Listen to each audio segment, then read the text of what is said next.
أنا في أولى ومش عارف أذاكر الاقتصاد إزاي وباقي 3 أيام بس على الفاينل ألحق وإزاي؟ هتلحق إن شاء الله وتجيب تقدير كمان. أول حاجة إن مش كل الكليات بتبدأ بأول مادة الامتحان بتاعها بالاقتصاد، فأعتقد إن أنت لو أول مادة عندك مش الاقتصاد فأنت في أول مادة محتاج إن أنت تسيب لها يوم أو يومين، لأن غالبًا بتكون المحاسبة في كليات تجارة يعني business غالبًا بتكون محاسبة، فأنت محتاج من ال3 أيام دول إن أنت تسيب لهم يومين، يومين بس من المادة، ده لو هُم ال3 أيام بس اللي فاضلين. طب تمام، كده باقي لي يوم، اليوم ده هاعمل فيه إيه؟ لو أنت المادة فتحتها قبل كده، فأنت محتاج في اليوم ده إن أنت تذاكر الجزء اللي أنت مش مضبّطه، إن أنت شايف إن هو مش متضبّط، سواء الجزء ده كان بعد الmid term أو قبل الmid term، لإن أغلب الكليات دلوقتي المنهج اللي بيكون داخل في الfinal اللي قبل الmid term واللي بعد الmid term،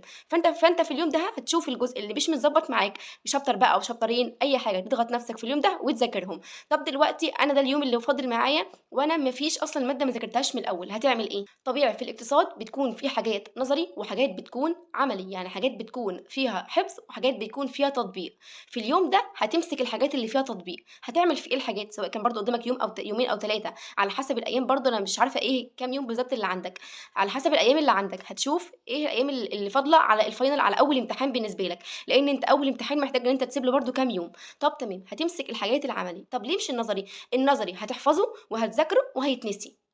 هيتنسي لإن أنت في مادة تاني يوم هتذاكرها مادة مختلفة، هيتنسي لإن برضه في قبلها كام مادة فولا أكنك عملت أي حاجة، فأنت محتاج تشوف إيه الشباتر اللي عندك اللي فيها جزء تطبيق أو جزء عملي، وفي أكتر جزء صعب فيها وامسكها في اليوم ده، بحيث إن أنت ساعة الامتحان ما تكونش أول مرة إن أنت تفتح الحاجة دي، لإن الحاجة العملي أو الحاجة اللي باطبّق فيها بتاخد مني وقت عقبال ما أفهم الفكرة بتتجاب إزاي، أو إن الجراف بيترسم إزاي، أو إن أنا أعمل هنا إيه وهنا إيه، فأنت هتشوف إيه الجزء اللي هو بالنسبة لك فيه تطبيق وتبدأ إن أنت تلخّص له القوانين بتاعته. الاقتصاد أو الeconomics على حسب أنت عربي أو English برضه، اللي أنت بيكون فيها قوانين أو بيكون فيها graphs، والgraphs بيكون فيها قوانين علشان أجيب ناتج معيّن أو حاجة، ابدأ لخّص الgraphs دي كلّها في ملخص في كام ورقة معاك. ليه؟ لإن ساعة الامتحان مش هتضطر إن أنت تعيد الشباتر العملي دي كلّها تاني، لأ أنت مجرد ما تمسك بس التلخيص بتاعك، لإن أنت مثلًا ممكن يكون عندك 4 شباتر تطبيق مثلًا، تبدأ إن أنت تكون ملخّص لهم 4 ورقات، كده أنت ال4 شباتر عملتهم في 4 ورقات، ده مثلًا يعني، ده هيساعدك جدًا ساعة الامتحان بدل ما تقعد تجيب الشباتر من أول تاني، علشان تفضى للحاجات النظري اللي أنت محتاج إن أنت تشرح فيها. بس ملحوظة وأنت بتذاكر أي جراف أو أي حاجة عملية في الاقتصاد بيكونوا محتاجين يعرفوا أنت فاهم والّا لأ، فمحتاجين شرح على كل جراف أنت بتكتبه، أو شرح على السؤال أنت بتحله في تطبيق أو حاجة، فأنت محتاج وأنت بتكتب الجراف تفهمه وكمان تلخّصه بطريقتك أنت، لإن الطريقة دي هي اللي هتفتكرها ساعة الامتحان، مش طريقة حفظ اللي في الmaterial أو في الPDF أو حاجة لأ، دي الطريقة اللي أنت هتفتكرها هي الطريقة اللي أنت ملخّص بيها. دلوقتي مثلًا عندك جراف ومثال على العرض والطلب، بعد ما ترسم العرض والطلب الجراف بتاعه اشرح أنا عملت هنا الكمية بتاعة الطلب قلّت والّا زادت، والكمية بتاعة العرض زادت والّا قلّت وهكذا، والسعر إيه اللي بيحصل له، ده كلّه بطريقتك، وبعد ما تلخّصها ارجع عيد عليها تاني كده شوف أنت في حاجة كاتبها ناقصة أو تبدأ إن أنت تضبّطه تاني بس. ففي الأيام اللي هي قبل الفاينل أو قبل أول مادة هتطلّع بس الحاجات المهمة اللي في الاقتصاد، بعد كده تبدأ إن أنت بقى تيجي قبل الأيام اللي قبلها في الامتحان، غالبًا ما بيكونش قبلها أيام كتير وبيكون عدد الشباتر بتاعتها كبيرة جدًا. هابدأ بإيه؟ هتبدأ بالجزء اللي أنت خدته قبل كده، الجزء اللي هو العملي.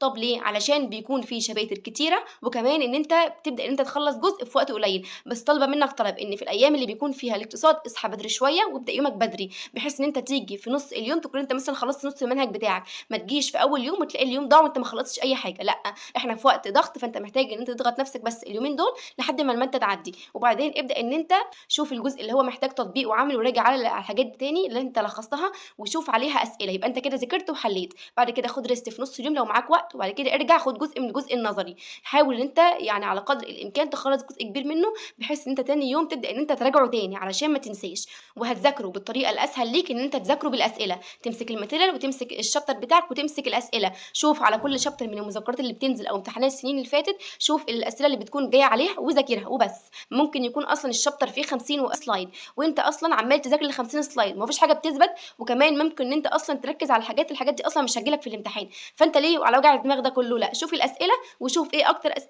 أكتر جزئية بيتكرر فيها أسئلة، وابدأ إن أنت حِل عليها كتير وبس، كده هتكون ذاكرت المواد النظرية كويس وبالأسئلة، بدل ما تقعد تذاكرها وترجع تجيب أسئلة تاني وتلاقي نفسك نسيت وتجيب تاني، لأ أنت مجرد إن أنت هتذاكر وهتشوف الاسئله، فانت خلاص الجزء ده بالنسبه لك اتظبط. حتى لو انت ما خلصتش مذاكره الماده بنسبه 100%، انا مش طالبه منك انك تذاكرها كلها بنسبه 100%، لان طبيعي من ضغط الكميه كلها ومن ضغط الوقت ان هتلاقي نفسك ان في حاجات كتير قوي اصلا اتنست. فانا مطلوب منك على الاقل 65 75% مذاكره. بعدين شوف اسئله مهمه جدا. ما تعتمدش انك تذاكر المنهج بنسبه 100% وما تحلش اي حاجه، كده انت ما عملتش اي حاجه. طب دلوقتي انا ما عنديش امتحانات السنين اللي فاتت، اسئله مذكرات يا اما تشتريها بقى من اي مكتبه موجوده، او ان انت في ناس بتقوم منزلاها على الجروبس. اي اسئله نزلت حلها، بس تضمن ان المذكره اللي انت بتحل منها هي مذكره الاسئله بتاعتها بتكون مطابقه للامتحان، يعني ما فيهاش حاجات زياده، ما فيهاش اسئله اصلا معقده احنا مش ناقصين، احنا محتاجين ان احنا نلم الماده. وصدقني الاقتصاد هيعدي واي ماده صعبه هتعدي، بس انت تكون بس عملت اللي عليك. في كتير قوي بتلاقيهم في الامتحان مش مذاكرين كويس وبيتوفقوا في الامتحان وبيحلوا كويس، ده بيرجع لتوفيق ربنا وبرده سعيك واجتهادك، وان ليس الانسان الا ما سعى.